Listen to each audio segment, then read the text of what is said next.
नींबू खरबूजा के अपार सफलता के बाद एक और गाना आवे वाला बा। उ गाना के सुनल से मत। वो गाना के हम बता देता नहीं। मोशन पोस्टर आ गल बा वेट्स भोजपुरी चैनल पे। गानवा के जानतर से का नाम है? गानवा के नाम हटे जाए करेजा जाता रू त जा टू। दूसरी का वर्जन आवे वाला बा, बहुत ही झकास होके वाला। जैसे कि नींबू खरबूजा आलक ह, दूसरी जौन आल ह एकदम तबरा मतलब तबाही मचा के रख देलक ह। आ स्टेट शो देखल से नहीं देखल से तो जाके देखल सब, बहुत सारा चैनल पायल बा तो के मतलब देखल ही हो बस, जहाँ तक उम्मीद करता नहीं हम। बहुत मजा आयल बा स्टेट शो में। तो उ सब बात के बात बा, लेकिन हई गाना बहुत ही जबरदस्त होखे वाला बा। अभी के लिखले बा, के का कइले बा, सबके बारे में कुछ पता नहीं है, लेकिन आवे वाला बा वेट्स भोजपुरी चैनल से। जानो चैनल से गाना आ रहलक ह।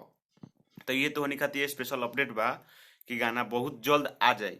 वही चैनल पर है जौना पर टू आयल रख, नींबू खरबूजा टू आयल रख, वही पर वही जाए करेजा टू। तो इहो गाना एकदम आवे वाला बा। कतना तैयारी बरस, कतना का कइले बरस, सब अपन मिला लियस आ गाना के पूरा गर्दा उड़ा के शेयर करियस। ठीक बा, मिलो तनी हम नया वीडियो में कोनो जबरदस्त अपडेट लेके, तब तक खातिर